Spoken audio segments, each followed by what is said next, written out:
29 Rey contra Reina. La larga noche dio paso al alba, cuando los elfos oscuros llevaban de nuevo ventaja y tenían la iniciativa en la batalla por el Valle del Guardián. Las afirmaciones de Verginion sobre la futilidad de la defensa, incluso con los refuerzos enanos y Svirfneblis, parecían ser ciertas a medida que las tropas Dross rodeaban gradualmente a los Svirfneblis y después empujaban a las líneas del este hacia la pared una vez más. Pero entonces ocurrió. Después de toda una noche de lucha, después de horas de organizar la batalla y reservar a los hechiceros, utilizando a los jinetes de lagartos en el momento preciso y nunca comprometiéndolos del todo en el conflicto, todos los planes cuidadosamente trazados de la poderosa fuerza Drow se vinieron abajo. El perfil de las montañas al este del Valle del Guardián se iluminó con un borde plateado que anunciaba el amanecer. Para los Dross y los otros monstruos de la Antípoda Oscura no era algo trivial. Un hechicero Drow, concentrado en la creación de un rayo que derrotaría a los enemigos más próximos, interrumpió el conjuro, y en su lugar, creó un globo de oscuridad dirigido al ribete del sol que asomaba sobre el horizonte, creyendo que eliminaría la luz. El hechizo se gastó, y lo único que hizo fue poner una mota negra en el aire, a gran distancia, y, mientras el hechicero entrecerraba los ojos para resguardarlos del resplandor, y se preguntaba qué hacer a continuación, los defensores que estaban más cerca se echaron sobre él, y lo mataron. Otro Drow que luchaba contra un enano estaba a punto de derrotar a su adversario. Tan volcado estaba en ello que apenas advirtió la proximidad del alba, hasta que el borde del sol asomó por el horizonte, y arrojó un rayo de luz, un rayo de agonía, a sus sensibles ojos.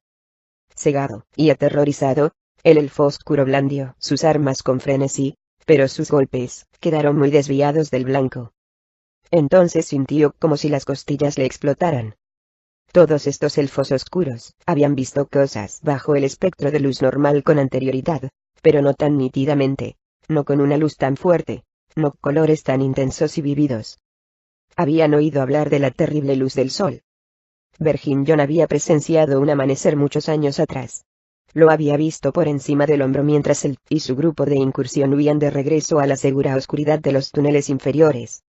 Ahora, el maestro de armas y sus hombres no sabían qué podían esperar de aquello. ¿Acaso el infernal sol los abrasaría del mismo modo que los cegaba?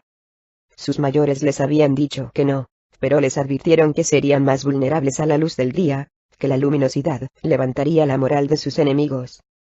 Verginion intentó reagrupar a sus fuerzas en cerradas formaciones de combate. El maestro de armas sabía que todavía podían vencer, aunque este último acontecimiento costaría muchas vidas. Los elfos oscuros podían luchar a ciegas, pero lo que Verginion temía no era solo una pérdida de visión. Era la pérdida del ánimo. Los rayos que se proyectaban desde lo alto de las montañas superaban cualquier experiencia suya y de sus tropas. Y, con todo lo aterrador que había resultado caminar bajo un dosel de estrellas inalcanzables, este suceso, esta salida del sol, era puramente aterrador. Verginion consultó rápidamente con sus hechiceros para ver si había algún modo de contrarrestar el amanecer. Sin embargo, la información que obtuvo lo consternó tanto como la luz infernal. Los hechiceros Drows que estaban en el Valle del Guardián también tenían ojos en otros lugares, y a través de la visión mágica de dichos magos, empezaron a correr rumores sobre elfos oscuros que desertaban en los túneles inferiores, y que los Drows que habían sido frenados en los túneles cercanos a la puerta oriental se habían retirado de Mithril y habían huido hacia pasajes más profundos en la cara oriental del cuarto pico. A Verginion no le costó mucho interpretar tal información. Esos Drows se encontraban ya de camino por los túneles que llevaban de vuelta a Menzoberranzan. El maestro de armas no podía hacer caso omiso de la trascendencia del informe. Cualquier alianza entre los elfos oscuros era poco consistente, y él solo podía conjeturar hasta qué punto se extendía la deserción. A pesar del amanecer, Verginion estaba convencido de que su fuerza podía vencer en el Valle del Guardián y tomar la puerta oeste, pero, de repente, tuvo que plantearse qué encontrarían en Mithril una vez que hubieran entrado. A la matrona Baenre y sus aliados, al rey Buenor y al renegado Drist, y una hueste de enanos dispuestos a luchar. La idea no le hizo gracia al preocupado maestro de armas. De esa suerte, no fue la superioridad numérica la que se alzó con la victoria en el Valle del Guardián. No fue el valor de Berggar o Besnet, o la fiereza de Beluar y sus Svirfnebles, o la sabiduría de Sepagarra escarbadora. Fue el amanecer y la desconfianza entre las filas enemigas, la falta de cohesión, y el profundo temor de que no llegaran tropas de refuerzo, pues todos y cada uno de los guerreros Dross, desde Verginion hasta el último soldado raso, sabían que a sus aliados los traería, sin cuidado dejarlos atrás, para que fueran inmolados. Ninguno de sus hombres cuestionó la decisión de Verginion Baenre cuando éste dio la orden de abandonar el Valle del Guardián. Los jinetes de lagartos, de los que todavía quedaba un contingente de más de 300, salieron cabalgando por el abrupto terreno de la zona norte, y sus monturas de patas adhesivas pronto dejaron atrás a enemigos y aliados por igual. Hasta el mismo aire del Valle del Guardián se estremecía por la tragedia y la emoción, pero los sonidos de la batalla se fueron apagando hasta que por último reinó un espeluznante silencio, roto de tanto en tanto por un grito de agonía. Berkgar el intrépido estaba plantado con una actitud firme, flanqueado por Sepagarra escarbadora y Terrien Ducard, el nuevo comandante de los Caballeros de Plata, y sus victoriosos soldados aguardaban, tensos, detrás de ellos. A 3 metros de distancia, Beluar y Sengulf se encontraba al frente de las diezmadas tropas Svirfnebles. El muy honorable capataz sostenía en sus fuertes brazos el cadáver del noble Firble, uno de los muchos Svirfnebles que habían muerto en este día, tan lejos de su hogar, pero en defensa de él. No sabían qué pensar el uno del otro, este bárbaro de más de 2 metros de estatura, y el Svirfneble que apenas alcanzaba la mitad de su talla. No podían hablarse el uno al otro, y no tenían signos comprensibles de amistad que ofrecerse. El único punto común entre ellos eran los cadáveres de los odiados enemigos, y de los queridos amigos, apilados a montones en el Valle del Guardián.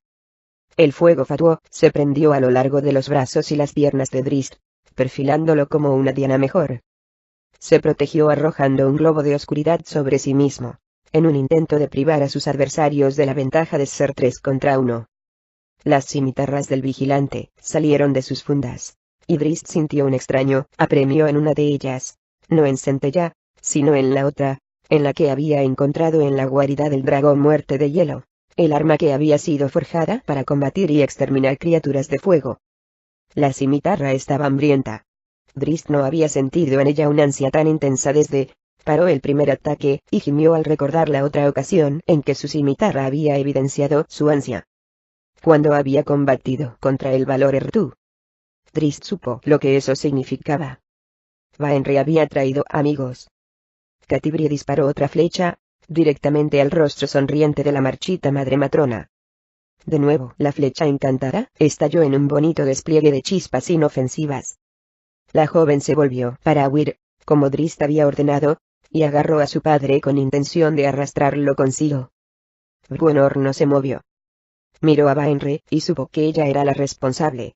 La miró y se convenció a sí mismo de que ella, personalmente, había matado a su muchacho. Entonces miró de detrás de la madre matrona, al viejo enano. De algún modo, Bruenor lo conoció. En el fondo de su corazón, el octavo rey de Mithril reconoció al fundador de su clan, aunque conscientemente era incapaz de hacer la relación. «¡Corre!», le gritó Catibrie, sacándolo momentáneamente de su abstracción.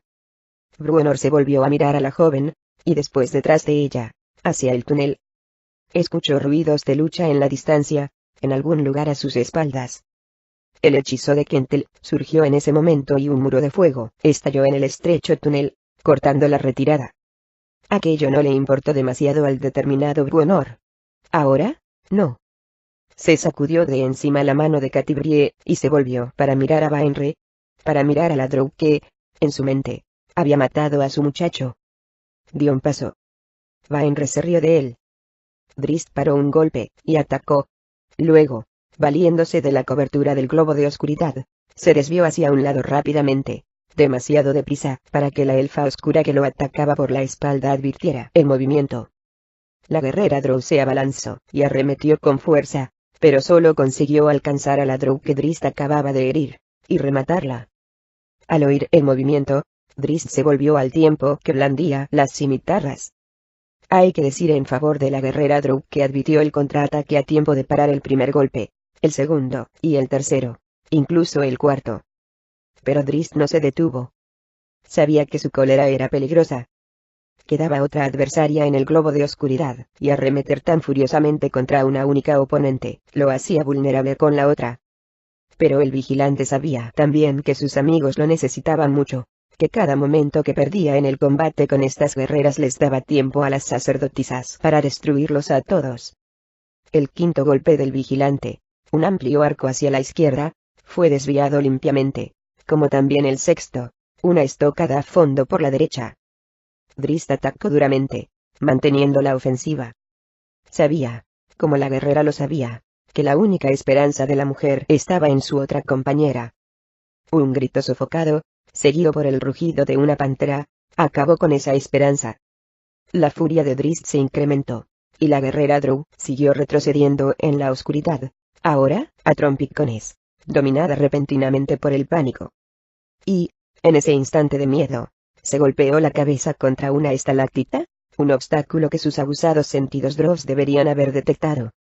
Se sacudió para despejarse y se las arregló para enderezar la postura al tiempo que adelantaba una espada ante sí para frenar otra furiosa estocada del vigilante.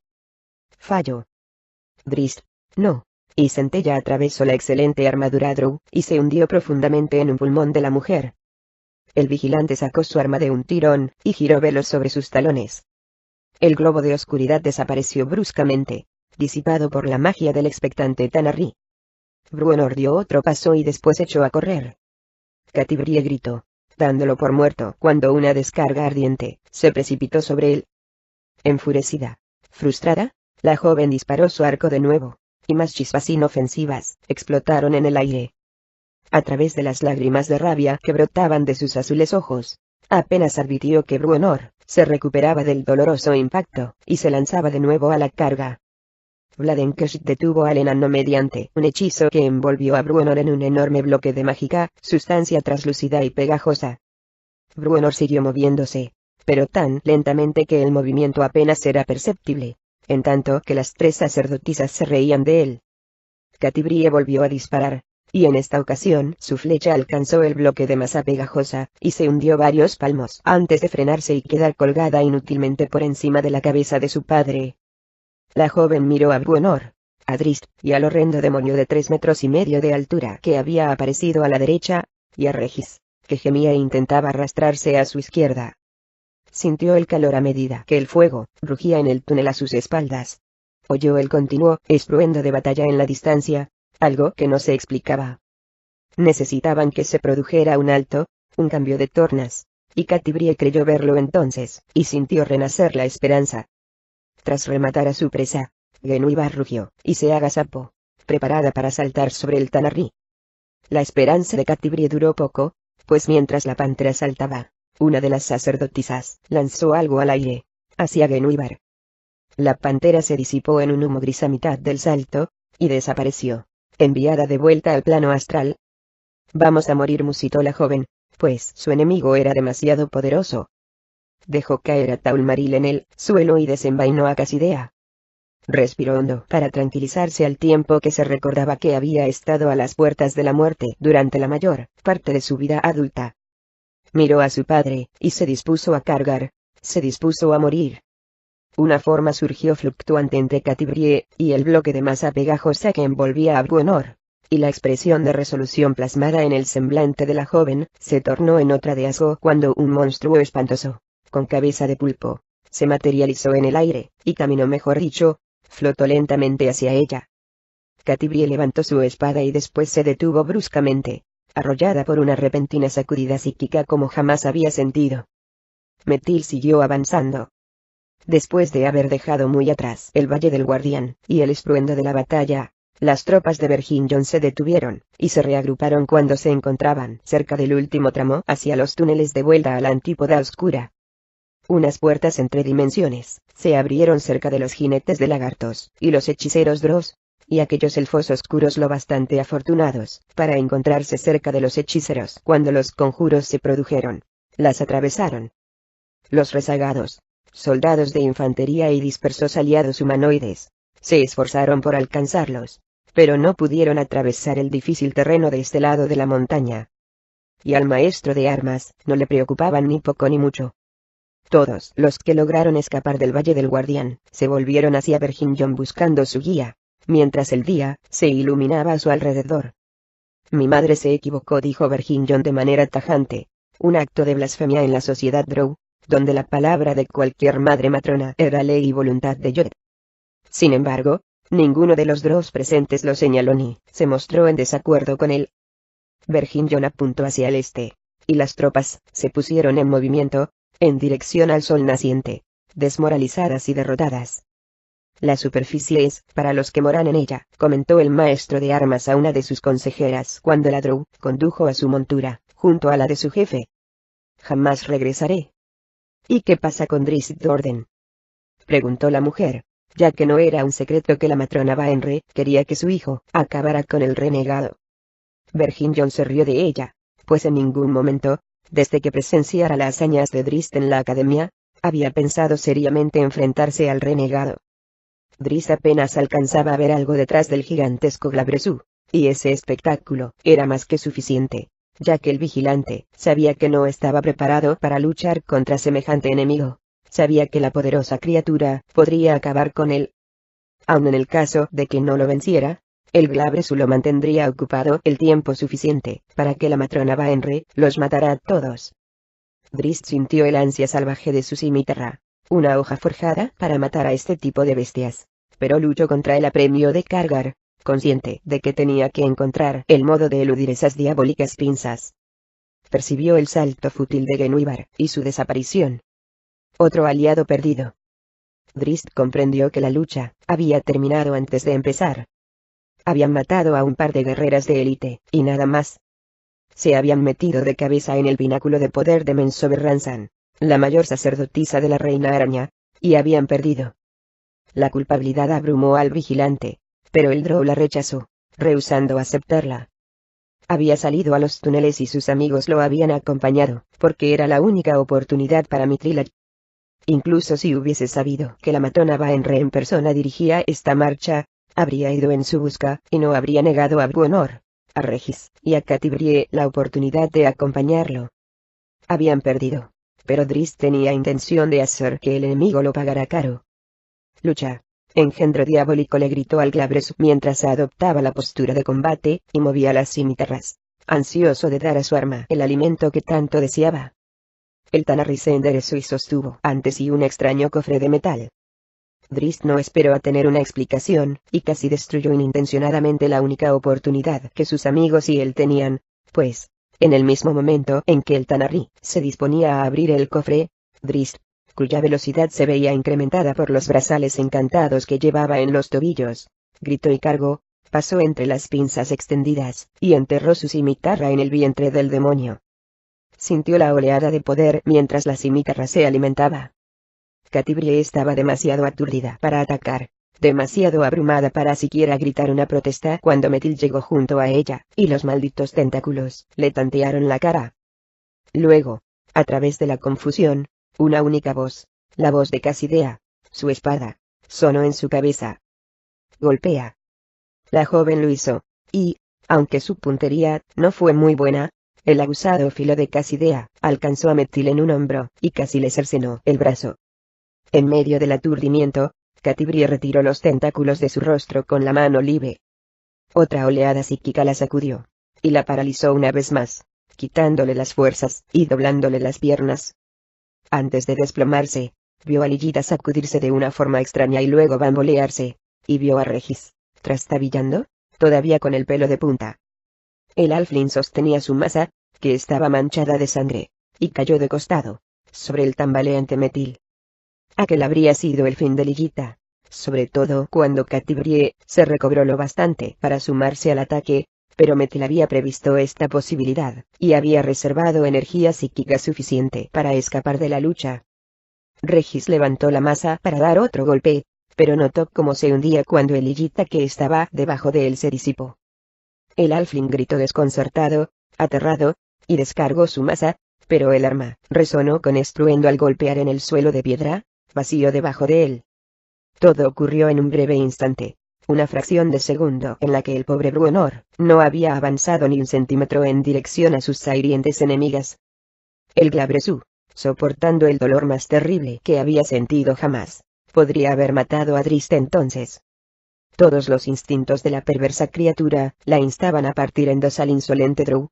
Todos los instintos, menos uno. El miedo a las represalias de Errtu cuando regresara al abismo. Y con esa vil cimitarra clavada en su vientre, el Tanar'ri sabía que no tardaría en hacer ese viaje.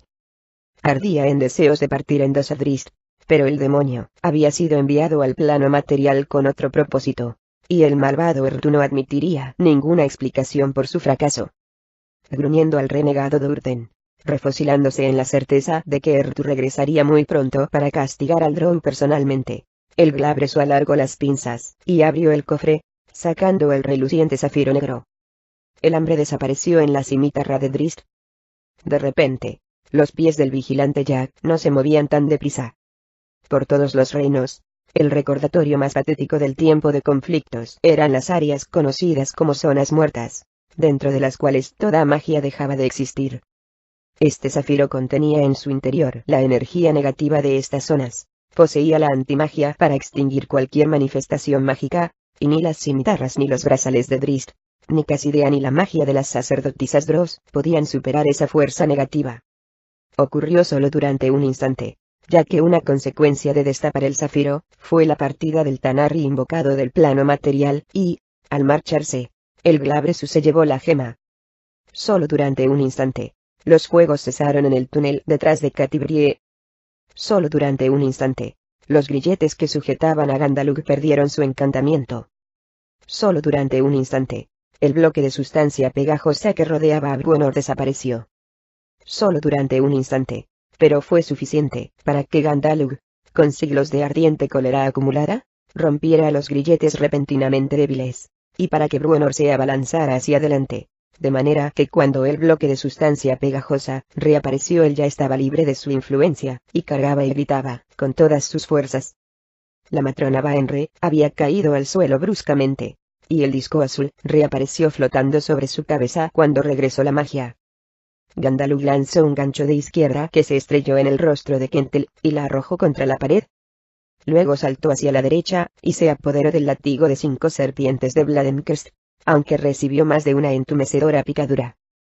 Haciendo caso omiso del dolor, el viejo enano mantuvo el impulso, y arrolló a la sorprendida hija Baenre. Pasó un brazo por detrás del otro hombro de la sacerdotisa, y cogió el mango del látigo con la mano libre. A continuación lo tensó contra su cuello, y la estranguló con su propia arma perversa. Los dos cayeron trabados. En todos los reinos, no había una criatura más protegida por la magia que la matrona Baenre, nadie escudado contra los ataques con más efectividad, ni siquiera un dragón con sus gruesas escamas.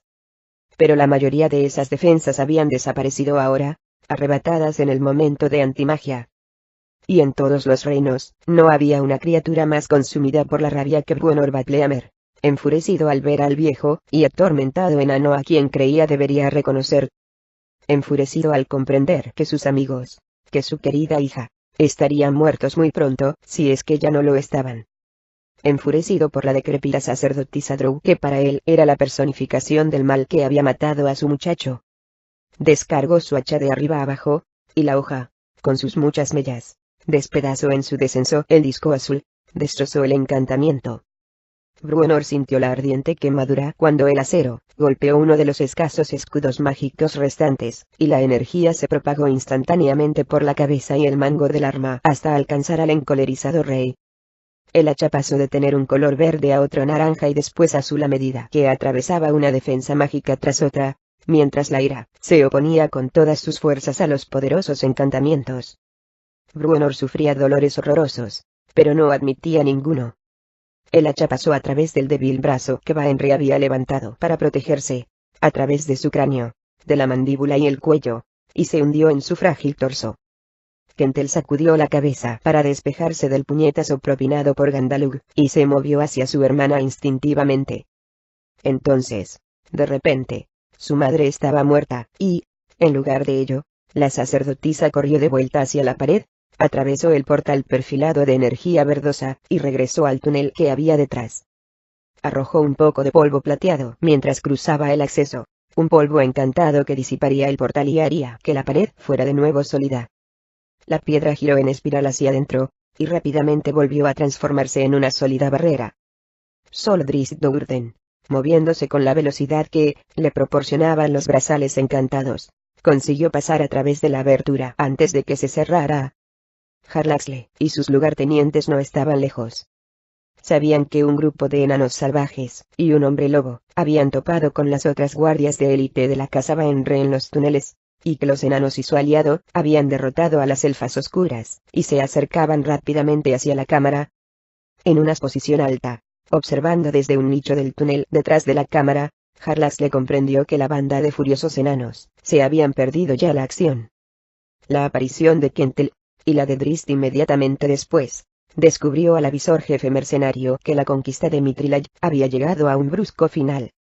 El lugarteniente que estaba junto a Jarlaxle levantó la ballesta de mano y la apuntó hacia Drizzt, y parecía una oportunidad perfecta, ya que el renegado tenía puesta toda su atención en la hija Baenre que se daba a la fuga. El vigilante jamás sabría que lo había golpeado. Jarlaxle agarró la muñeca de su lugarteniente y lo obligó a bajar el brazo.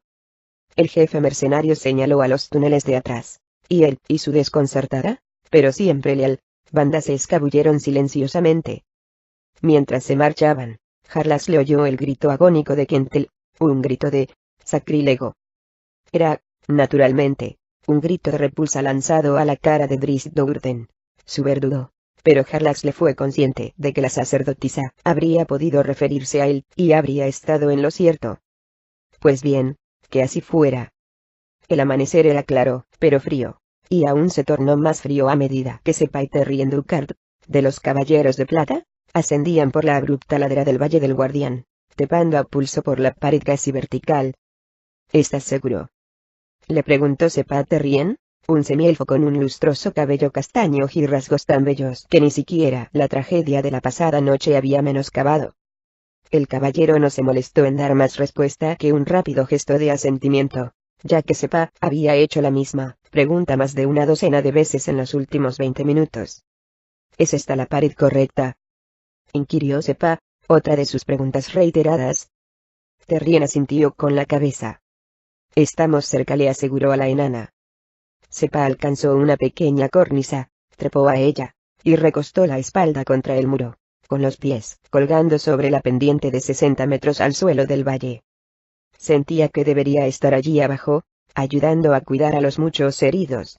Pero, si lo que el caballero le había dicho era cierto, si la dama Alustriel de Luna Plateada había caído aquí, entonces esta escalada sería una de las tareas más importantes que Sepah Garra Escarbadora habría llevado a cabo en toda su vida.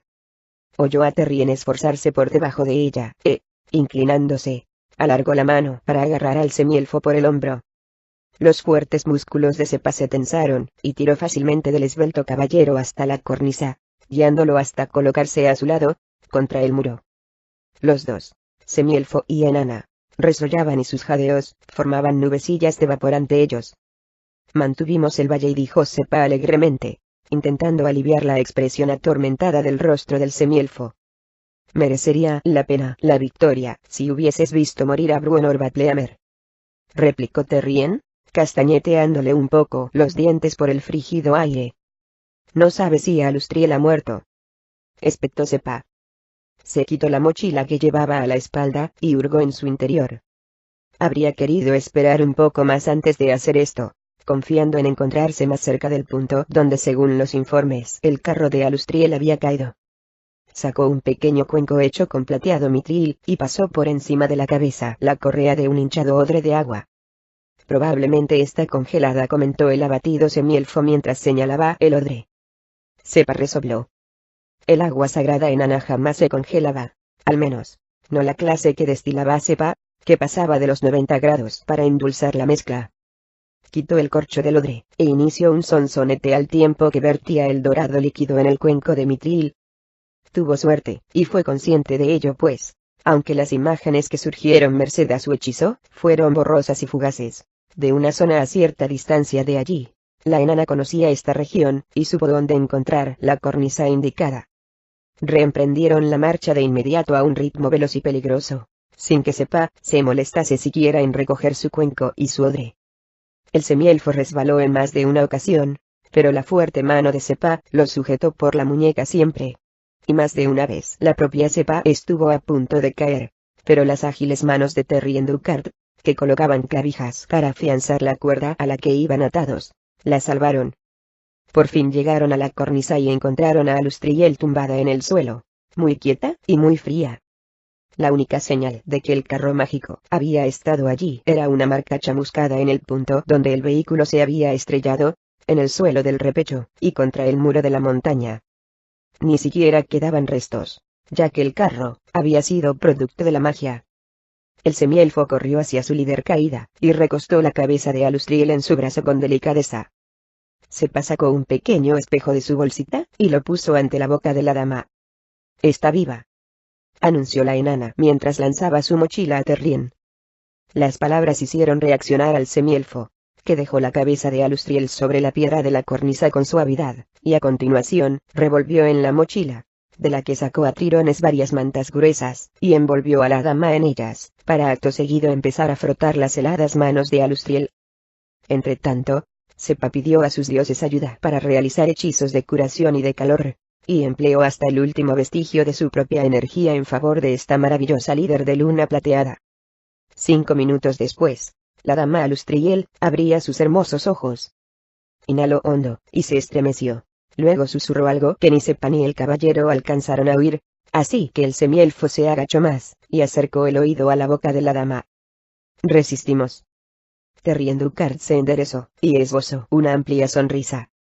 «El Valle del Guardián es nuestro», anunció, y los ojos de Alustriel relucieron. Luego se quedó dormida, tranquilamente, segura de que esta diligente sacerdotisa enana la mantendría caliente, y a su cuidado, y segura de que, fuera cual fuera su destino, había servido para una buena causa. Por el bien de toda la gente buena.